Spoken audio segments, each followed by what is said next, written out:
Channel को subscribe करें और घंटी वाले बटन को दबाएं।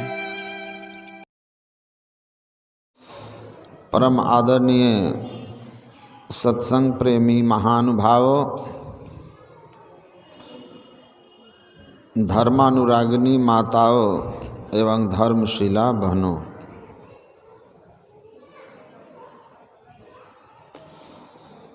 नवधा भक्ति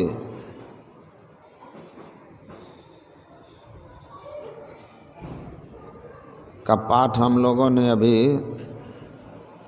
रामचरितमानस से सुना और उसकी व्याख्या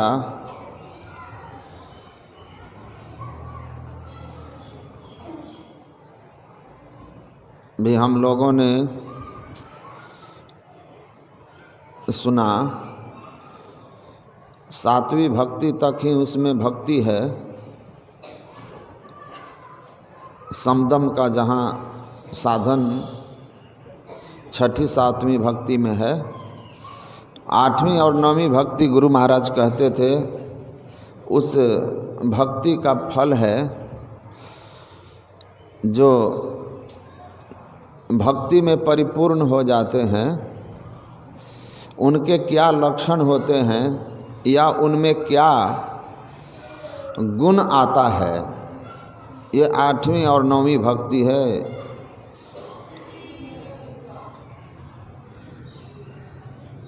आपने सुना कि माता सबरी के लिए भगवान श्री राम ने कहा, योगी वृंद दुर्लभ गति जोई, तो कहाँ आज सुलभ भई सोई। योगी वृंद दुर्लभ गति जोई, योगियों को बड़ी कठिनाई से,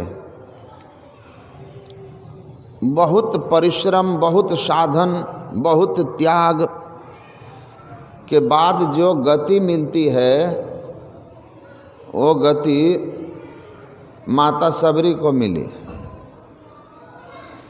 क्योंकि नवधा भक्ति के सभी प्रकार की भक्ति में वो दृढ़ थी। सकल प्रकार भगति दृढ़ तोरे।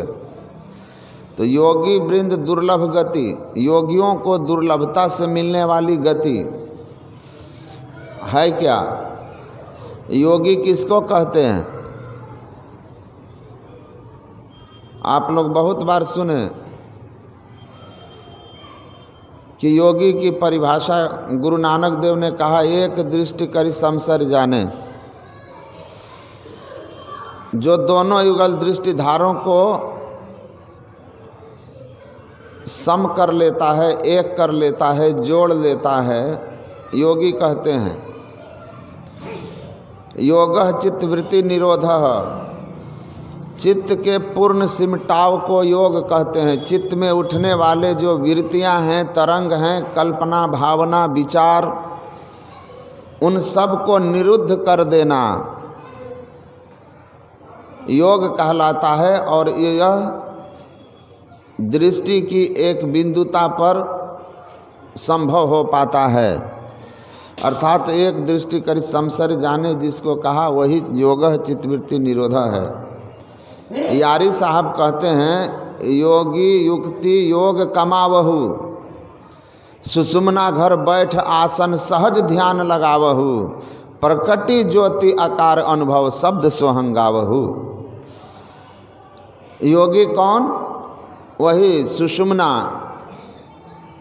मध्य में, दोनों आँखों के ठीक मध्य में, वाम दक्षे निरुंधंती प्रविशंति सुषुम्नायाम, बाएं और दाएं दृष्टि की धारों को जो मध्य में निरुद्ध कर देता है, कहते हैं वो युक्ति जिसको आती है और उस युक्ति से जो वहाँ पहुँचता है योगी है। उसका फल क्या होगा? प्रकटी ज्योति, आँख के सामने जो अंधकार है वो अंधकार आपके जीवन से चला जाएगा। अंतः प्रकाश आप प्राप्त कर लेंगे और अंतर्नाद भी सुनने लगेंगे। तो योग का पूर्ण चित्तवृत्ति के सिमटाव एक बिंदुता से ऊर्ध्व गति होती है, अंधकार से प्रकाश में जाते हैं, लेकिन योग की पूर्णता नहीं है ये। उपनिषद में लिखा सर्व परिपूर्ण तुरीयातीत ब्रह्मभूतो योगी भवति। सर्व परिपूर्ण तुरीयातीत, वह सर्व परिपूर्ण परम ब्रह्म परमात्मा जिसका अपना निज मंडल प्रकृति पार प्रभु सब उर्वासी, परमात्मा कण कण में विराजमान हैं, लेकिन यहाँ कण कण में हैं। अपने आप जहाँ कोई आवरण नहीं है, प्रकृति के पार सत रज तम तीन गुणों के बाद कैवल्य मंडल और उसके पार निःशब्दम परमम पदम, तुरीयातीत, जागृत अवस्था, स्वप्न की अवस्था, सुषुप्ति की अवस्था, और तब तीनों अवस्थाओं को दृष्टि योग करके जो पार करके चौथी अवस्था में गया, तुरीय अवस्था। और तुरीय का क्षेत्र सहस्र कमल का जहाँ से शुभारंभ होता है वहाँ से ले करके और कैवल्य मंडल का केंद्र परमात्मा के तक का इलाका तुरीय का इलाका कहलाता है। और उसके परे सब क्षेत्र क्षर अपरा परा पर और अक्षर पार में, वो है तुरीयातीत अवस्था। जो उस अवस्था को पहुंचा, जिसके लिए परमाराध्य सद्गुरु महाराज ने कहा कि जिसकी सूरत पूर्ण समाधि की अवस्था में जड़ चेतन दोनों आवरणों को पार करके शब्दातीत पद में लीन होती है,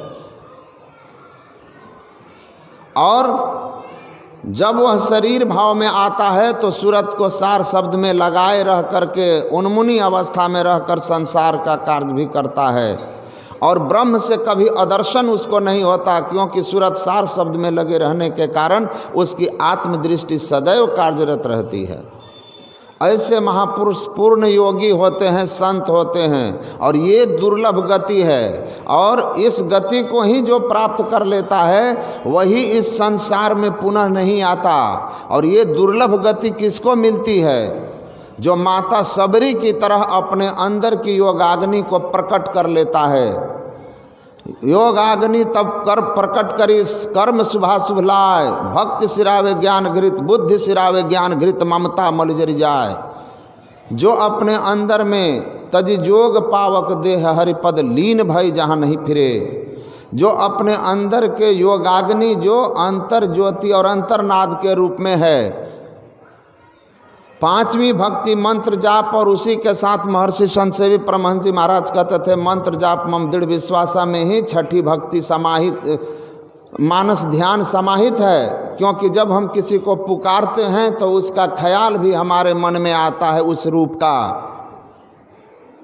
तो जो पांचवी भक्ति अर्थात जो मंत्र जप और मानस ध्यान को ठीक ठीक कर लेते हैं, ऐसा करने वाला इनका प्रथम अभ्यास कर श्रुत शुद्ध करना चाहिए, अपने वृत्ति को शुद्ध कर लेता है। अभी आप सुन रहे थे गजानन बाबा से कि रावण को कहा कि तुम राम का रूप धारण कर लो और सीता के सामने चले जाओ, तो रावण ने कहा राम का रूप धरा जबहि मातु समान लखै पर नारी।